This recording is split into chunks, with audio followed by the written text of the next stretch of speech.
Picture this. It is the middle of July.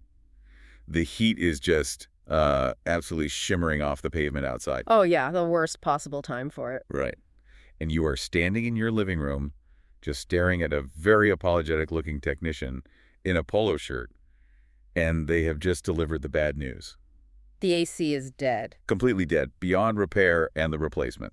It's going to cost you roughly $15,000. Honestly, it is a uniquely terrifying adult moment. The panic just sets in immediately, right? And then it's followed swiftly by the math. Oh, the mental math is brutal. Yeah, that internal calculator just starts running through savings accounts, checking your credit card limits, trying to remember what bills are coming up. So have you ever wondered how businesses actually handle that awkward, incredibly high-stakes moment? Like practically speaking. Yeah, how they ask you right then and there how you are going to pay for a $15,000 emergency without you just throwing them out of the house. It's a delicate dance. It really is. So, welcome to today's deep dive. We are looking at an internal business document from April 2026. It is called the JB Financing Hartzell's Heat and Air Customer Portal Reference Guide. I know. And each HVAC financing guide sounds incredibly dry. Yeah, totally.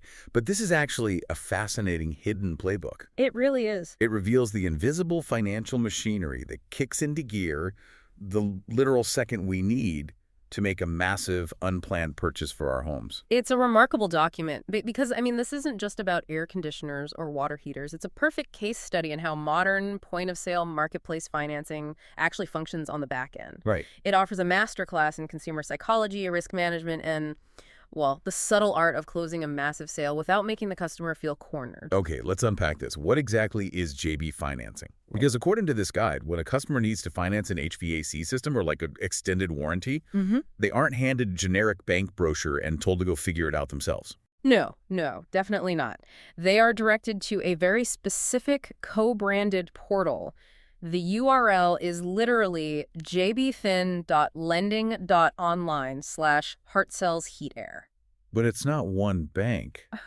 This system connects the customer to over 30 lenders simultaneously using just one application. Exactly. To me, this sounds like, I don't know, a lending Thunderdome. Thunderdome, that's good. Or like a dating app for loans, You swipe right on your broken AC, and suddenly 30 financial institutions are fighting for your attention, offering you installment plans, traditional loans, and even promotional credit cards. Yeah, they're competing for the loan. But wait, pushing back on this for a second. If you blast your financial profile to 30 lenders at the exact same time, if someone did that through traditional channels, wouldn't their credit score just completely plummet before the technician even left the driveway? Yeah, that is a very common hesitation. And it is actually baked directly into the engineering of the system to prevent that exact outcome. Okay. What's fascinating here is the mechanics of the multi-lender syndication.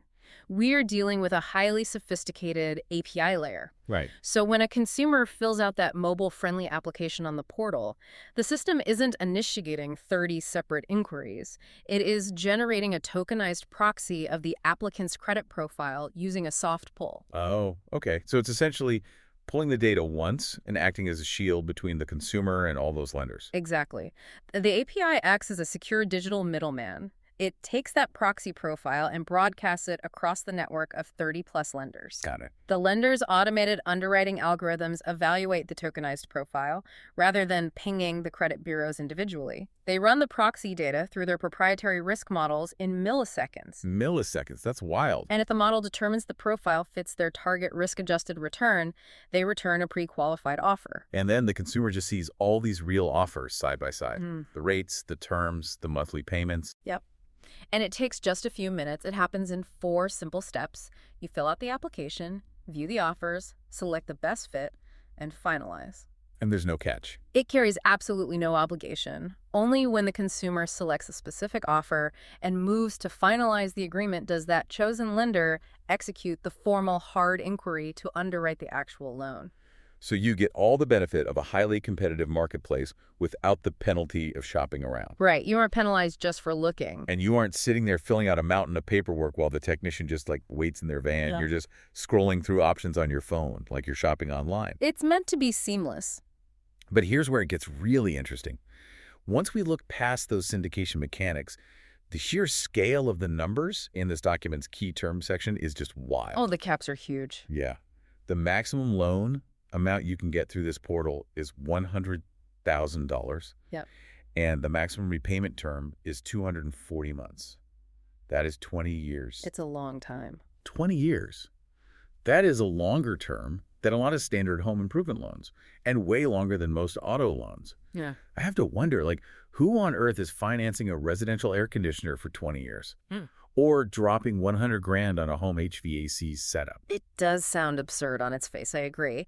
And the internal guide explicitly acknowledges this. The document notes that $100,000 is, quote, well above any HVAC or warranty purchase we do. Right, because nobody's house needs that much AC. Exactly. But if we connect this to the bigger picture, we have to look at the architecture of JB Fin itself. Okay. It is a massive, multi-purpose B2B2C marketplace platform. It wasn't built exclusively for one local HVAC dealer in Oklahoma. Oh, I see. It is a multi-tenant infrastructure designed to cover absolutely any imaginable home improvement scale across the entire country. So they just leave the ceiling incredibly high to accommodate the extreme edge cases. Precisely. From a software design and platform economics perspective, you set those extreme caps to guarantee that no transaction is ever too big to be instantly processed. Makes sense. Hartzell's might only be selling a $15,000 system, but the marketplace architecture has to be capable of handling a massive commercial refit or, a luxury smart home geothermal integration.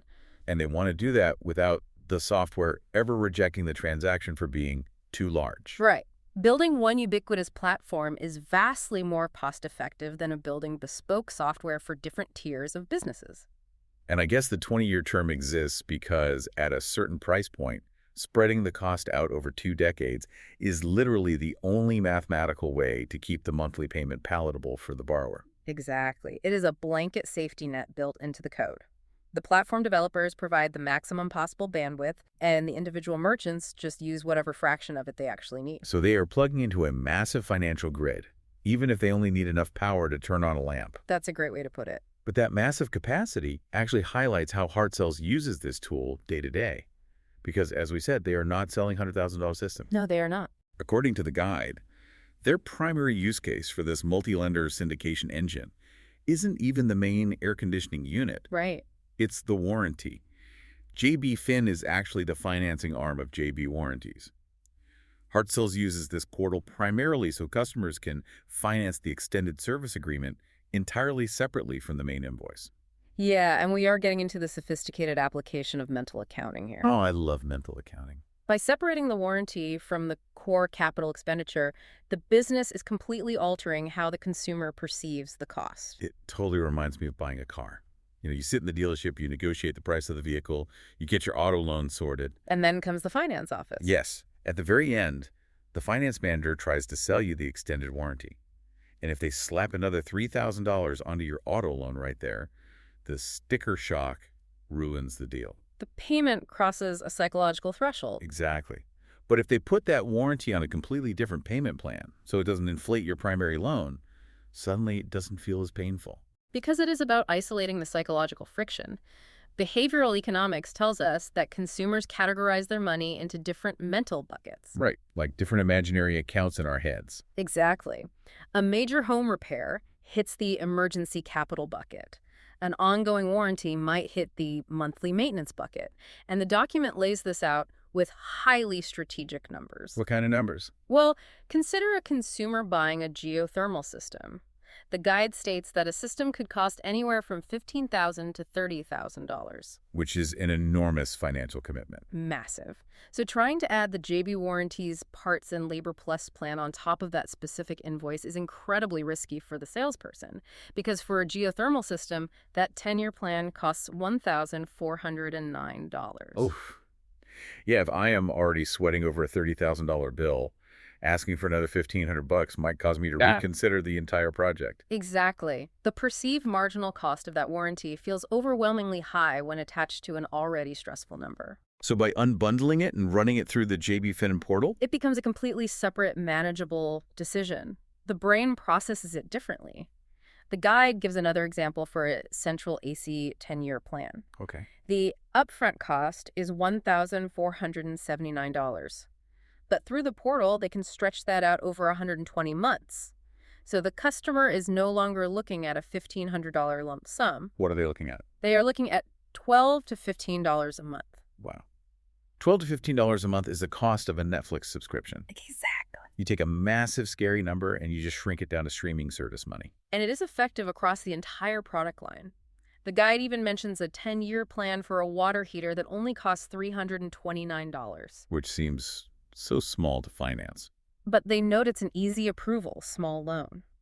Severing the warranty from the primary invoice isolates the sticker shock completely.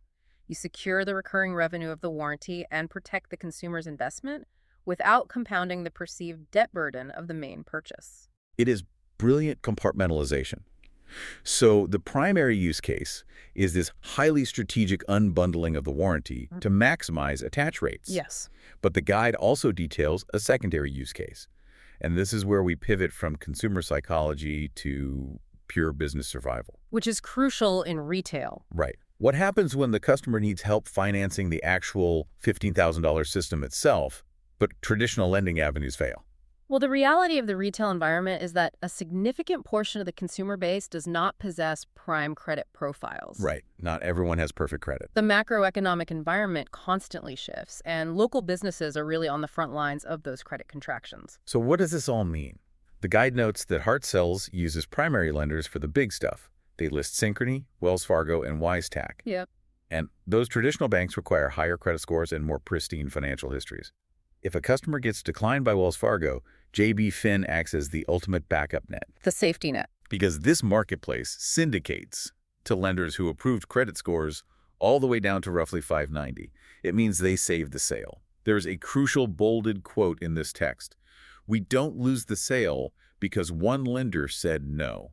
And that is the operational thesis of utilizing a syndication network. A 590 credit score is firmly in the subprime category. Right.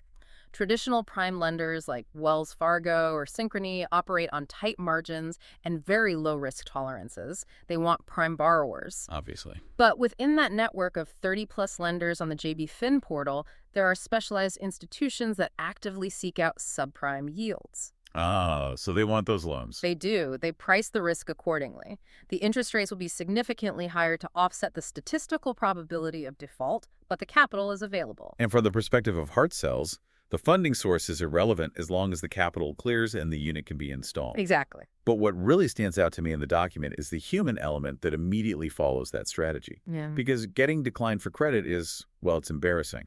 Oh, absolutely. If you are sitting there with a technician in your living room and a major bank says no, your face gets hot. You feel ashamed. And shame is a conversion killer. The worst. If a customer feels embarrassed, they're going to ask the technician to leave, even if another financing option is available. But Hartzell provides a literal, word-for-word script for their employees to smoothly transition a declined customer over to this JB Fin portal without causing any embarrassment. It's very clever. The script says, quote, if you want to finance the warranty plan separately, or if you'd like another financing option, we have a portal. You fill out one application.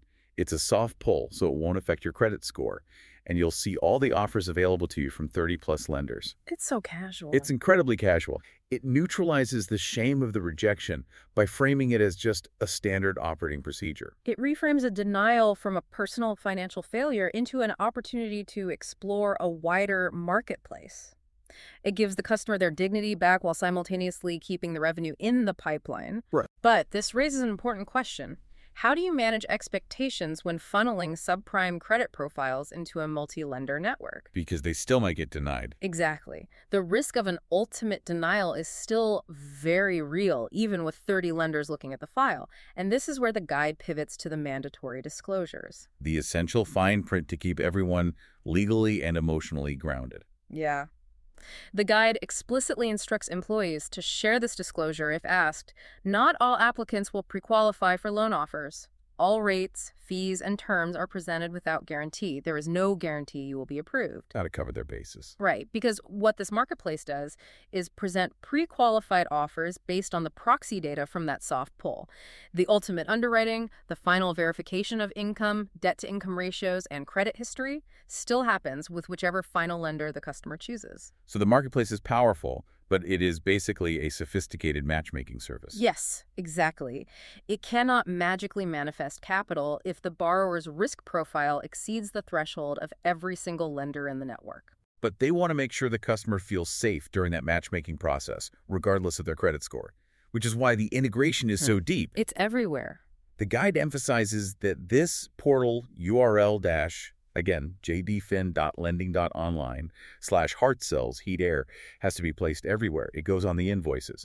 It goes on the estimates. It goes on the automated SMS text follow-ups. Constant visibility. They even embedded it into a specific page on their website, hartzellsheatair.com/HVAC warranty Oklahoma.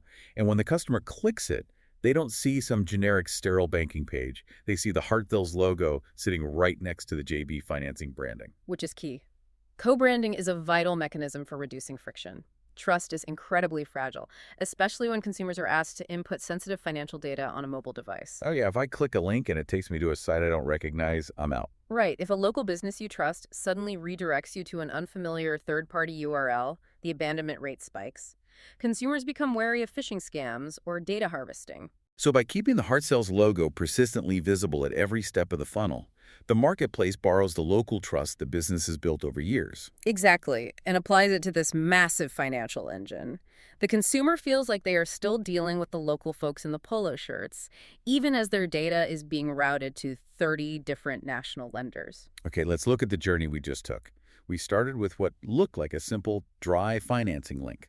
But beneath the surface, we uncovered a sophisticated syndication engine operating on proxy data and API routing to prevent credit damage. A lot going on under the hood. We found marketplace infrastructure so massive it offers $100,000 limits and 20-year terms just to ensure scalability across any potential use case. A safety net. We saw the brilliant business strategy of unbundling warranty costs to avoid sticker shock using mental accounting to turn a painful lump sum into a $12 monthly subscription. Netflix money. And finally, we look at the ultimate 590 credit score safety net, where the subprime lending market is harnessed alongside a face-saving script that protects the customer's dignity and keeps the local business running. It is a remarkably complex financial ecosystem running quietly in the background of everyday transactions. So for you, listening right now, the next time you are standing at a checkout counter or sitting at your kitchen table with a contractor facing a major purchase, you'll be able to see the matrix. You'll know exactly what's happening. You'll know exactly how these instantaneous pay-over-time offers are structured behind the scenes. You'll understand the API syndication, the psychological strategy of unbundled warranties, and the marketplace matchmaking happening in milliseconds. You will know exactly how businesses are softening the sticker shock to save the sale. And I'll leave you with a final thought to ponder. We just explored how a local HVAC dealer is essentially acting as a conduit to 30 different lenders. If everyday purchases, from air conditioners to medical bills to car repairs, increasingly come with their own customized multi-lender marketplaces built directly into the checkout process, Wow. Yeah. how will that alter our fundamental relationship with traditional banks? In the near future, will our primary financial relationships be mediated by the local businesses we buy from rather than the banking institutions themselves? It really makes you wonder. The next time your AC breaks in July, the most important financial tool you have might not be the credit card in your wallet, but the tablet in the technician's hand. Thanks for taking this deep dive with us.